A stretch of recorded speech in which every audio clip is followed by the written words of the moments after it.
नमस्कार दोस्तों, जय हिंद। द बोरिंग डायरी के नए एपिसोड में आपका स्वागत है। आशा करता हूँ सभी ठीक होंगे। आज के नए एपिसोड में हम डिस्कस करेंगे भारत के आईटी सेक्टर में हो रहे चेंजेस के बारे में, और एक रीसेंट टाइम्स में एक बहुत बड़ा हमको काइंड ऑफ अ क्रैश देखने को मिला है स्टॉक्स में। This video is not about the stocks but की जो पूरा सिचुएशन हुआ है और आगे हम कैसे इस चीज़ से निपट सकते हैं, और ये भी डिस्कस करेंगे कैसे हम यहाँ तक पहुँचे। तो चलिए आज के वीडियो में आगे बढ़ते हैं और आज के प्रेजेंटेशन को डिस्कस करते हैं। तो अगर मैं छोटा सा कॉन्टेक्स्ट आपको दूं, क्लॉड बोल के एक एआई एलएलएम मॉडल है। ये कॉम्पिटिटर है आपका जेमिनाई, ये चैट जीपीटी और इस तरीके के प्लेटफॉर्म्स का। बट इन्होंने एक नई चीज़ इजाद की है जिसको ये क्लॉड कोड के नाम से बोलते हैं। और डिफरेंस ये है कि कोड तो अभी तक चैट जीपीटी, ग्रॉक और जेमिनाई भी करता आ रहा था, बट ये जो नया क्लॉड कोड आया है, it can do end to end stuff, यानी कि विदाउट यू नोइंग कोडिंग आप पूरा का पूरा ऐप बना सकते हैं इसके थ्रू। आपको बीच में बहुत कम सुपरविजन की ज़रूरत पड़ेगी, और इस एक पूरा जो एजेंटिक एआई जिसे कहते हैं कि आप अगर मैं ऐसा समझूं, आप आर्टिफिशियल इंटेलिजेंस निर्मित इंटर्न बना सकते हैं। और ये इंटर्न आपके लिए डिफरेंट टाइप्स ऑफ काम करेंगे, और ये पूरी चीज़ को ऑटोमेट कर देंगे। आपको बार बार चीज़ों को सुपरवाइज करने की ज़रूरत नहीं पड़ेगी अगर आपने एक बार चीज़ों को फॉर द फर्स्ट टाइम आपने चीज़ों को स्ट्रीमलाइन कर दिया है। तो ये आपको कंटिन्यूसली विदाउट योर इंटरफेरेंस और विदाउट योर इन्वॉल्वमेंट आपको रिपीटेटिव टास्क जो है, इवन वो वाले रिपीटेटिव टास्क जिसमें आपको थोड़ा बहुत दिमाग लगाने की ज़रूरत पड़ती है, वो भी ये आपको करके दे सकते हैं। तो अभी तक क्या होता चलता आ रहा था, जो आपका 2023 के आसपास जो एआई का बूम आया था, तो उस टाइम क्या था, आपको जो थोड़ा सा लोअर एंड, अगर लोअर एंड में मतलब कि जहाँ पे आपको आपके इंटेलेक्चुअल पावर का बहुत लोअर एंड था, वो वाले काम वो अच्छे से कर पा रहे थे। बट जहाँ पे आपको थोड़ा सोचना पड़ता है, जहाँ पे आपकी थोड़ी क्रिटिकल थिंकिंग होती है, वहाँ पे हम देख रहे थे कि जो ये एलएलएम्स मॉडल है, तो ये कंफ्यूज होना शुरू हो जाते थे और इसकी वजह से इश्यूज आते थे। But somehow because of continuous iteration और कंटिन्यूस डेटा जो इंटरनेट के माध्यम से इन मॉडल्स को फीड किया जाता है, तो ये कभी ये होना ही था, और अब देखने को मिल रहा है ये होता दिख रहा है। और इस केस में वो क्लॉड कोड ने करके दिखाया है, और वो एक एक बहुत बड़ा धक्का दिया है इन्होंने एंटायर आईटी इकोसिस्टम को। और सबसे ज़्यादा इम्पैक्ट इसका पड़ेगा आईटी सेक्टर, हम जब बोलते भारत के आईटी सेक्टर पे, और इसलिए पड़ेगा क्योंकि भारत का IT sector product driven IT sector नहीं है। भारत का आईटी सेक्टर एक सर्विस ड्रिवन आईटी सेक्टर है, यानी कि हमारे पास कोई अपना प्रोडक्ट नहीं है। हम अमेरिका में बैठी बड़ी प्रोडक्ट कंपनीज जैसे कि माइक्रोसॉफ्ट, जैसे कि गूगल, जैसे कि फेसबुक, इस तरीके की बड़ी कंपनियां हैं, इनको हम अपनी सर्विसेज देते थे। और हमारा जो प्राइमरी रेवेन्यू कलेक्शन का बिजनेस मॉडल था, वो था कॉस्ट आर्बिट्राज, यानी कि वहाँ से आपको डॉलर्स में आएंगे, हम यहाँ पे x number of hours charge करेंगे, और हम वो पूरा पैसा जो वर्कर है उसको नहीं देंगे, और उसकी सैलरी देने के बाद जो बचेगा पैसा वो हम हमारे पास रख लेंगे, और उससे हमारा प्रॉफिट होगा। बट अगेन जैसे कि हम देख रहे हैं, अगर हम आगे बढ़े तो इसके जो इम्पैक्ट्स आएंगे, पहले अगर हम समराइज करें तो पहला तो ये इवेंट है कि इस साल हमने भर भर के भारत में ही ले ऑफ्स देखे हैं। सारी बड़ी आईटी सेक्टर की कंपनियां इन्होंने ले ऑफ्स किए हैं। उसके बाद जो ड्राइवर है, नीडलेस टू से एआई है। फिर एक तो जो अनलिमिटेड सप्लाई ऑफ डॉलर था, जो हमने कोविड के टाइम देखा था, वो अब बंद होने को आ रहा है। एंड नीडलेस टू से ये ट्रम्प एडमिनिस्ट्रेशन के ऑफिस में आने के बाद से हुआ है। और जो अगेन मैंने थोड़ी देर पहले डिस्कस किया, जो ट्रेडिशनल कॉस्ट आर्बिट्राज वाला मॉडल है, वो अब फेल होता हुआ दिख रहा है। अब उससे काम नहीं चलेगा। तो किससे काम चलेगा वो हम वीडियो में आगे चल के डिस्कस करेंगे। इसका जो रेडियस है, आपका जो इम्पैक्ट का रेडियस है, वो एक तरफा नहीं होगा, मल्टी प्रोंग होगा। आपका फर्स्ट ऑर्डर इम्पैक्ट जो आएगा वो आपकी इमीडिएट अनएम्प्लॉयमेंट रेट्स पे आएगा, क्योंकि जॉब लॉसेस हो रही है। अब उसका जो सेकेंड ऑर्डर आएगा कि वो कंजम्पशन पे आएगा, क्योंकि हमारे जितने बड़े शहर बने हैं लास्ट 20-30 सालों में, पुणे, बॉम्बे, बॉम्बे खैर बड़ा था, but cities like Pune, Noida, Gurgaon, Bangalore, Hyderabad, यहाँ पे इश्यूज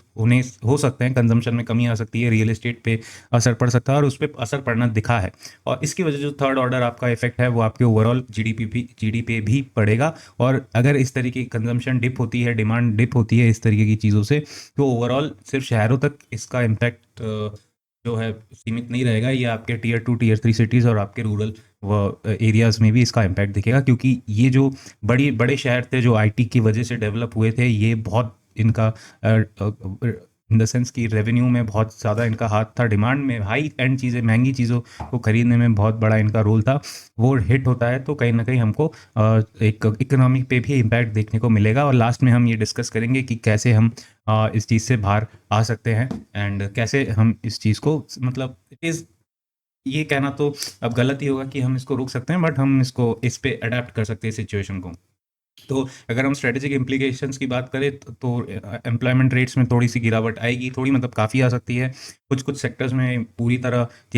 बड़े चेंजेस देखने को मिलेंगे, और वो आपके नॉट जस्ट आपका आईटी सेक्टर पर से नहीं होगा, वो आपके जितने भी जुड़े हुए सेक्टर्स हैं, आपके एडजेसेंट सेक्टर्स है जो इन आईटी हब्स के आसपास से जुड़े हुए थे, रिलेटेड हैं, उनके साथ कोलैबोरेट करते हैं, तो उन पे इम्पैक्ट पड़ता दिखेगा। तो अगर हम डेटा पॉइंट की बात करें तो आपने एक रीसेंट खबर देखी होगी कि इस साल जो है बड़ी कंपनियों ने सिर्फ 8 या 9 लोग हायर करे हैं। वो बात थोड़ा सा ऐसा है कि ये पूरी तरह सही नहीं है, बट जो वहाँ पे हायर करने की बात की जा रही है वो नेट हेड काउंट है, यानी कि डिफरेंस बिटवीन कितने लोगों ने जॉब छोड़ा या फिर उनको निकाला गया, एंड दी कितने लोगों को हायर किया गया। तो इस साल ऑलमोस्ट जितने लोगों को निकाला गया है उतने ही लोगों को, उससे थोड़े ज़्यादा लोगों को हायर किया गया है, और 8-10 लोगों को या फिर 100 लोगों को हायर किया गया है, उस तरीके का डेटा है। तो इस साल फायरिंग्स बहुत हुई है बिकॉज ऑफ दिस रीस्ट्रक्चरिंग। और ये रीस्ट्रक्चरिंग क्यों हुई है? क्योंकि नीडलेस टू से एआई का इम्पैक्ट देखने को ही मिल रहा है। अभी क्लाउड का भी इम्पैक्ट पूरी तरीके से इस हमारे शोर्स तक नहीं पहुंचा है, बट इट इज़ एक्सपेक्टेड कि और ज़्यादा ले ऑफ्स होंगे इस सेक्टर में। तो ओवरऑल जो हमारा पिछले 10 साल 20-25 साल में हमारा एक ट्रेंड था कि जितने हमारे इंजीनियरिंग कॉलेजेस थे, इनका प्लेसमेंट का सबसे बड़ा मसीहा हुआ करते थे ये मास रिक्रूटमेंट कंपनीज। तो हो सकता है उन प्लेसमेंट्स पे भी इम्पैक्ट पड़ेगा, and that is very huge cause of concern for us, and it should be a cause of concern for the government, and because हम और ज़्यादा अनएम्प्लॉयमेंट झेल नहीं सकते हैं, टू बी फ्रैंक। एंड अगर इस तरीके की सिचुएशंस आती हैं तो सरकार को इस सिचुएशन को डील करने के लिए बीच में आना पड़ सकता है। तो इसका जो रिपल इफेक्ट हमने बात करी कि फर्स्ट ऑर्डर आपका तो इमीडिएट जो अनएम्प्लॉयमेंट है, ले ऑफ्स है, उसके वजह से आपके डिमांड में डिक्रीज होगी, सप्लाई चेन का इम्पैक्ट आएगा, रियल एस्टेट के जो प्राइसेस है, रियल एस्टेट रिलेटेड जो स्टॉक्स है उन सब के प्राइसेस आपके डिक्रीज होते दिख रहे हैं। उसकी वजह से कंजम्पशन भी, ओवरऑल कंजम्पशन भी नीचे आएगा, तो जीडीपी पे भी इम्पैक्ट पड़ेगा। तो ओवरऑल हम क्या देख रहे हैं कि एक इनोवेशन से हमारा पूरा सर्विस सेक्टर हिट हो रहा है। That should ring red line, that should ring bells in the government कि भाई हमारा जो आईटी में जो भी हमारे पॉलिसीज़ रही है सो फार, वो अब इफ़ेक्टिव नहीं रहे हैं। और वो इसलिए नहीं इफ़ेक्टिव रहे हैं क्योंकि ये पूरी तरीके से एक तरीके से rent seeking kind of arrangement था, जहाँ पे हम सस्ते में माल मतलब महंगा पैसा लेके और सस्ते में बेचते थे, और बीच का माल हम रख लेते थे। एक टिपिकल ट्रेडर टाइप का माइंडसेट था, इनोवेशन वाला माइंडसेट नहीं था। और इनोवेशन नहीं है इसलिए ही हम कह सकते हैं कि इतना बड़ा हमारा आईटी सेक्टर है, बट आज की तारीख में हम ना तो हमारे पास विंडोज़ का कोई ऑल्टरनेटिव है, ना हमारे पास माइक्रोसॉफ्ट ऑफिस का कोई ऑल्टरनेटिव है, ना हमारे पास एंड्रॉयड का कोई ऑल्टरनेटिव है, ना हमारे पास एक सॉवरेन क्लाउड प्लेटफॉर्म है, वो हमारे पास कुछ भी नहीं है। सब हम अमेरिका पे डिपेंडेंट है। और नयारा के केस में जो हमने देखा कि किस तरीके से माइक्रोसॉफ्ट ने अपनी सर्विसेज देना बंद कर दी थी, हालांकि वो रिस्टोर हो गई थी एक दो दिन में, एंड उन्होंने ये बोला था कि क्योंकि सैंक्शंस लगे हैं नयारा पे तो हम सर्विसेज नहीं देंगे, बट सरकार ने बीच में इंटरवीन किया एंड वो चीज़ रिस्टोर हुई। बट ये इंसिडेंट आपको याद दिलाना चाहिए कि कितना इनका कंट्रोल है हमारी क्रिटिकल इंफ्रास्ट्रक्चर रिलेटेड कंपनीज और एंटिटीज़ पे। तो हमने आईटी, इतना बड़ा आईटी सेक्टर और इतना स्किल्ड लेबर होने के बाद भी हमारे अपना कोई प्रोडक्ट लाइन नहीं है लाइक चाइना, और ये हमको कहीं ना कहीं डिजिटल सिक्योरिटी के मामले में एक बहुत ही एक वल्नरेबल सिचुएशन में डाल देता है। और प्रधानमंत्री जितना ही बोले कि एआई से related, AI security, digital security, cyber security, digital sovereignty, but इस मामले में हमने बहुत कम काम किया है, और इससे रिलेटेड जो भी इम्पैक्ट है वो अब हमको धीरे धीरे दिखना चालू होगा। And to move forward, first order effect को अगर हम डायरेक्टली और थोड़ा डिटेल में समझे तो जो इमीडिएट ब्लो है वो टैलेंट और रेवेन्यू पे आएगा, बट रेवेन्यू पे ज़्यादा नहीं आएगा। Companies will maintain their revenue, but जो है इसका असर पड़ेगा हायरिंग पे एंड फायरिंग पे। कम लोग हायर होंगे और ज़्यादा लोगों को फायर किया जाएगा। रेवेन्यू स्टैग्नेशन की बात है, एक एक रिस्क है अगर कंपनीज इनोवेट नहीं करती है, अगर वही कंपनियों का ये एटीट्यूड रहता है कि भाई हम कॉस्ट आर्बिट्राज करके हम सर्विसेज दे के काम चला लेंगे, तो आई डोंट थिंक कि हमारी ये आईटी कंपनीज इस ऑन एआई के ऑनस्लॉट को झेल पाएंगी। इन कंपनीज को अपने प्रोडक्ट्स और अपने आर&डी पे इन्वेस्ट करना पड़ेगा। Companies like TCS, Wipro and all these big companies are sitting on lot of cash, और इन्होंने आज तक किसी ढंग के आर&डी प्रोडक्ट पे इन्वेस्ट नहीं किया है, और इसका ये कारण भोग रहे हैं। इनको लगा था कि हम लोग बैठे रहेंगे, बाकी लोग एआई पे आर&डी और इनोवेशन करेंगे, और फिर उस इनोवेशन के भरोसे हम अपना नया माल बना के बेचेंगे। बट प्रॉब्लम ये हो रही है कि अब जो ये प्रोडक्ट कंपनियां हैं वो ही कोशिश कर रही है हम ही सर्विस प्रोवाइडर बन जाए। यानी कि जो पहले प्रोडक्ट कंपनी आपको काम आउटसोर्स किया करती थी, अब वो प्रोडक्ट कंपनी सोच रही है हम आपको आउटसोर्स करने की बजाय हम एआई को आउटसोर्स कर देंगे, एआई एजेंट्स बना लेंगे, या फिर इसी तरीके से हम एआई के थ्रू कुछ ना एआई एजेंट्स के थ्रू अपना यहाँ पे ही लोग हायर करके, क्योंकि कम लोग लगेंगे, ऑब्वियस सी बात है, कम लोग हायर करके हम अपना काम चला लेंगे। हम क्यों फालतू में आउटसोर्स करें, क्यों हम अपने एंड से रिसोर्सेज लगा के इधर आके चीज़ों को सुपरवाइज करें इंसानों के थ्रू, जब एआई ये सारा काम काफ़ी हायर एक्यूरेसी लेवल पे और मिनिमम सुपरविजन के लेवल पे काम आपको करके दे रहा है। तो अगर हम समझे कि जियोग्राफिकली हमको कहाँ पे इम्पैक्ट देखने को मिलेगा, तो नीडलेस टू से एनसीआर आपका रीजन है, हैदराबाद, पुणे, बैंगलोर, चेन्नई, तो ये सारे हमारे मेजर सिटीज़ है। अगर हम चेन्नई को हटाऊँ, चेन्नई और पुणे में कुछ हद तक ऑटोमोटिव इंडस्ट्रीज़ भी है, बट लेट्स से हाँ, इनमें आईटी सेक्टर का बहुत बड़ा रोल है इनको आज एक मेजर मेट्रोपॉलिटन सिटी बनाने में, तो कोई कम बात नहीं होगी। बट इन सिटीज़ को बहुत ज़्यादा नुकसान पहुंचेगा इस एआई ऑनस्लॉट की वजह से, और लोकल इकोनॉमी पे जो इम्पैक्ट पड़ेगा तो वो तो अलग बात है। बट रियल एस्टेट और सिटी के जो सर्विस सेक्टर है, और भी जो मिडिल इनकम या फिर लोअर मिडिल इनकम लोग जो जिनको काम मिलता है इन आईटी सेक्टर्स की वजह से, जो आपके ब्लू कॉलर जॉब्स होते हैं, आपके डिलीवरी ड्राइवर्स होते हैं, जो आपके अर्बन क्लैप एंड इस तरीके के जो ऐप्स के थ्रू लोग जो सर्विसेज देते हैं अपनी, उन पे भी इम्पैक्ट पड़ेगा। क्योंकि ऑब्वियस सी बात है, जो आपका हायर रंग है जो इन तरीके की सर्विसेज को यूज़ करता है, जब उसके पॉकेट पे इम्पैक्ट पड़ेगा, तो वो पूरी तरीके से थ्रू द चेन वो नीचे तक इम्पैक्ट जाएगा। तो that is a bad thing. So आगे क्या कर सकते हैं, अगर हम समझें कि इसका जो इम्पैक्ट है जब पड़ने लगेगा, वो सिटीज़ से बाहर निकलेगा, वो सबर्बन और रूरल इकोनॉमी पे भी जाएगा। जो लोग सिटीज़ में रह रहे हैं और जिनका घर वहाँ नहीं है, ये काफ़ी लोग अपने घर जाएंगे सबर्बन एरियाज़ में। हो सकता है एक मिनिमम टाइम के लिए इन सबर्बन एरियाज़ में आपको थोड़ा बहुत डिमांड अपटेक ज़्यादा देखने को मिले फॉर शॉर्ट टर्म, बट चूँकि आपका ओवरऑल इन सर्विस सेक्टर के एम्प्लॉयज़ का सैलरी कम हो रही है या फिर नौकरी जा रही है, तो वो एक लॉन्ग टर्म में इम्पैक्ट डालेगा सब पे, क्योंकि वो जो पैसा आ रहा था वो तो अब आ नहीं रहा है, एंड और ऊपर से इन सारे एक रिवर्स माइग्रेशन हो रहा है towards their own home, which is most cases rural और सबर्बन एरिया। तो स्पेंडिंग पे असर पड़ेगा, डिमांड पे असर पड़ेगा, that is not a good thing. Real estate, आपका ऑटोमोटिव सेल्स, एजुकेशन, फाइनेंस, इन हर चीज़ पे असर पड़ने वाला है। एंड जो सोशल स्ट्रक्चर है, सोशल शिफ्ट होगा, उसकी वजह से अनएम्प्लॉयमेंट, जो मैंने बोला कि कॉलेजेस में भी अगर प्लेसमेंट्स कम होती है, तो इसका एक मेंटल हेल्थ और इसका एक ओवरऑल डिस्टेबलाइजेशन देखने को मिलेगा इन लॉन्ग टर्म। इमीडिएटली चीज़ें नहीं देखना शुरू होंगी, बट ये चीज़ें अगर अभी हमने नहीं एड्रेस करी बोथ ऑन सोशल और गवर्नमेंट लेवल पे, तो ये चीज़ें ज़्यादा देखने को मिलेंगी। क्योंकि अगर इसका कारण ये है कि सरकारों ने इन सारी कंपनियों को बहुत कम रेट्स पे ज़मीनें दी, इलेक्ट्रिसिटी दिया, पानी दिया, और इस तरह सारी व्यवस्थाएं दी, और हर एक चीज़ पे इन बड़ी कंपनियों को छूट मिली हुई है, टैक्स के मामले में हो और बहुत सारी चीज़ों पे छूट मिली हुई है। और लेकिन इनका जब ये सब हम इंसेंटिव्स कंपनियों को दे रहे थे, उसके पीछे एक बहुत बड़ा कारण था कि ये लोग हमारे लिए जॉब्स क्रिएट करेंगे, और जिसकी वजह से ओवरऑल तरक्की होगी देश की। बट अब प्रॉब्लम क्या देखने को मिल रही है कि इनका रेवेन्यू बढ़ रहा है, बट ये जॉब कट कर रहे हैं, नौकरियों से निकाल रहे हैं, लोग हायर नहीं कर रहे हैं, नौकरियां नहीं दे रहे हैं, बट ये इंसेंटिव्स पूरा ले रहे हैं। और इसकी वजह से क्या होगा कि कंपनियां बड़ी होंगी, इन कंपनियों में जो बैठे लोग हैं और हायर पोजीशंस पे, उनकी जॉब को तो कुछ होने नहीं वाला, they will keep getting rich, but जो जिन लोगों को जॉब्स देनी थी, जिन बच्चों को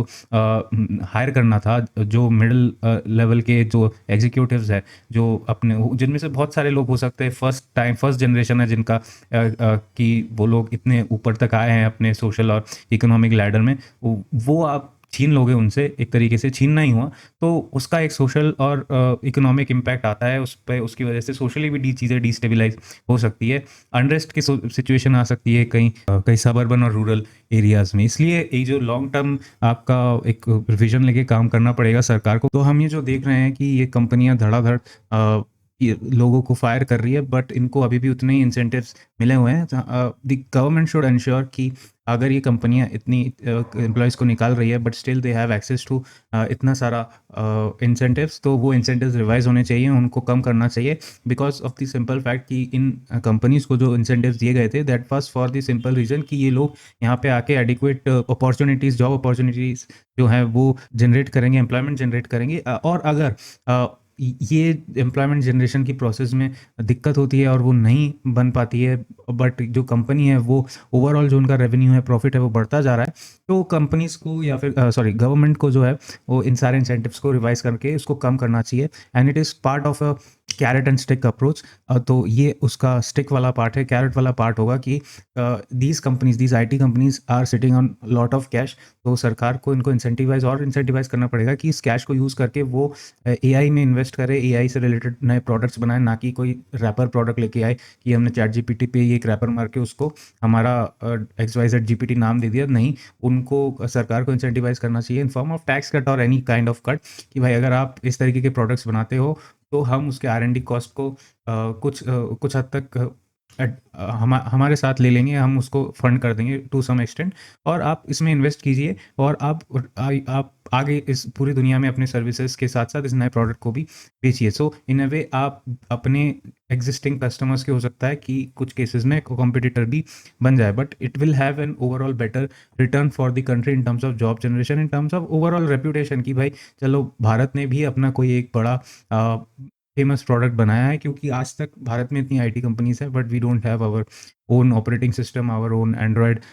ऑल्टरनेटिव और alternative to Microsoft Office, alternative to any CAD CAM package, और जैसे कि एनसिस है, केटिया है, सॉलिडवर्क्स है, इसका कोई इंडियन ऑल्टरनेटिव है ही नहीं। सो हमें और आगे बढ़ के अब एक प्रोडक्ट बेस्ड अप्रोच लेना पड़ेगा, नए प्रोडक्ट्स डेवलप करने पड़ेंगे अगर हम चाहते हैं कि एआई की वजह से यहाँ पे इतना मेजर एम्प्लॉयमेंट डिसरप्शन ना हो। नेक्स्ट है कि जो आपका ओवरऑल वर्कफोर्स है उसको आपको अपस्किल करना पड़ेगा, नॉट जस्ट आपके स्टेम फील्ड्स में बट ऑल्सो आपके जो ह्यूमैनिटीज़ के फील्ड्स है जहाँ पे आपके लॉज है, लॉ की पढ़ाई होती है, उसके बाद आपके जितने भी कॉमर्स है, आर्ट्स है, ह्यूमैनिटीज़ हैं, जितने इस डोमेन के कोर्सेज हैं, उनमें आपको एआई से रिलेटेड प्रॉपर ट्रेनिंग इनकलकेट करनी पड़ेगी, ना कि ये ट्रेनिंग जो होगी वो ये 3-4 घंटे वाली 90 रुपये वाली कोर्सेज नहीं, बट प्रॉपर इंडस्ट्री एक्सपर्ट द्वारा क्यूरेटेड प्रॉपर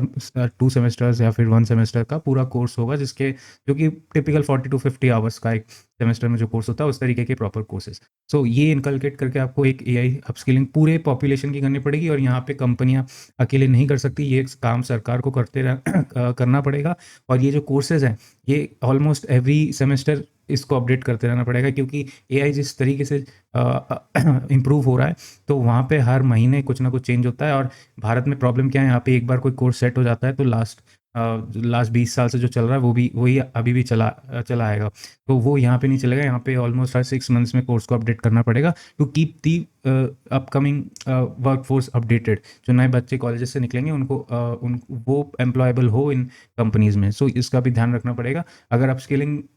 हम प्रॉपरली नहीं करते विद दी है, ऑब्वियसली ये काम ना तो सरकार अकेली कर पाएगी, ना तो कंपनियां कर पाएगी। सरकार इसको लोगों तक पहुंचा सकती है और जो कंपनीज है वो सरकार को बता सकती है कि उन्हें क्या एग्जैक्टली चाहिए अपने नए कैंडिडेट्स में। सो ये एक सिनर्जी बेस्ड अप्रोच रहेगा जहाँ पे हम अपने वर्कफोर्स को प्रॉपरली अपडेट करेंगे। नेक्स्ट है जो एग्जिस्टिंग रेवेन्यू मॉडल है आर्बिट्राज वाला, उसको चेंज करके एक प्रोडक्ट फोकस, एक एआई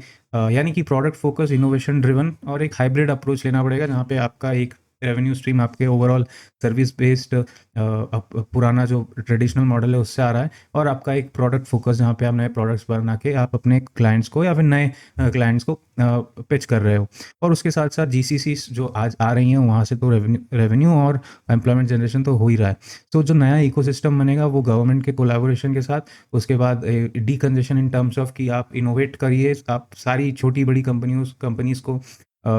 ऑलमोस्ट फोर्स करिए कि आप इनोवेशन R&D पे फोकस करें, और टैलेंट को जो है वो आप एक नया वर्कफोर्स जो आ रहा है उसको आप प्रॉपर्ली अपस्किल और रीस्किल करिए। इसका जो ओवरऑल फ़ायदा होगा वो सिर्फ शहरों में नहीं देखने को मिलेगा, ये आप जहाँ जहाँ आज AI का इम्पैक्ट नेगेटिवली दिख रहा है, अगर ये चीज़ें हम करते हैं तो वो उन्हीं एरियाज़ में आपको पॉजिटिव इम्पैक्ट भी देखने को मिलेगा। इन दी एंड अगर मैं ये बोलूँ कि अगर हम ये सारी चीज़ें करते हैं प्रॉपर्ली, अभी जो पैनिक क्रिएट हो रहा है बिकॉज ऑफ AI, वो आगे चल के नहीं होगा। जैसे अभी कह रहे हैं कि AI की वजह से इतनी जॉब्स चली जाएंगी, ये हो जाएगा वो हो जाएगा। ये एक ज़माने में जब कंप्यूटर आ रहे थे 1980s 1990s में, तब भी ऐसा ही बोला गया था कि फ़लाने जॉब्स चली जाएंगी, फ़लाने इतने लोगों का घर बार बंद हो जाएगा। सो वो हुआ नहीं, उल्टा और डबल ट्रिपल 10 टाइम्स 100 टाइम्स, मुझे एग्जैक्टली नंबर्स याद नहीं है, बट वी नो एक पूरा का पूरा IT सेक्टर भारत में खड़ा हुआ, और इसने कितने लोगों को एम्प्लॉयमेंट दी और कितने लोगों को गरीबी से ऑलमोस्ट अपर मिडिल क्लास और इवन रिच भी बनाया है, ये हम सब जानते हैं। तो अगर हम प्रॉपर्ली इस AI वाले इशू को एड्रेस करें, both in terms of policy level and in terms of investment in innovation and in terms of reskilling and upskilling our existing workforce and the upcoming workforce, तो we can expect कि जो IT sector की वजह से job growth हुई, उससे 10 times job growth हमको AI की वजह से इस सेक्टर में देखने को मिलेगा। और ये AI जो है ये सिर्फ आपका IT सेक्टर में इम्पैक्ट हो करेगा ऐसा नहीं है, ये हर जगह आएगा, आपके सारे डोमेन्स में आएगा, चाहे वो मेडिकल हो, इंजीनियरिंग हो, लॉ हो, ह्यूमैनिटीज़ हो, कॉमर्स हो, बैंकिंग हो, everywhere this thing will creep in, और हर जगह ये एक अपने साथ नए टाइप की अपॉर्चुनिटीज़ लेके आएगा। एंड अभी जो सारा पैनिक है कि यहाँ से ये फलानी जॉब कम हो जाएगी, अब वो दूसरी जॉब कम हो जाएगी, वी विल सी कि अपने साथ ही जब इस तरीके के नए डोमेन्स में अपॉर्चुनिटीज़ ले आएगा, then it will create new types of jobs in those domains as well, and हो सकता है वो और भी ज़्यादा क्वांटिटी में एम्प्लॉयमेंट जनरेट करे। And there is a hope out there कि हम इस AI के बूम से कुछ बहुत अच्छा गेन कर सकते हैं। उसी के साथ आज के वीडियो को ख़त्म करूँगा। आशा करता हूँ आपको वीडियो अच्छा लगा होगा। अच्छा लगे तो प्लीज़ चैनल को सब्सक्राइब करें, वीडियो को लाइक करें, शेयर करिए। Until next time, thank you, जय हिंद, बाय बाय।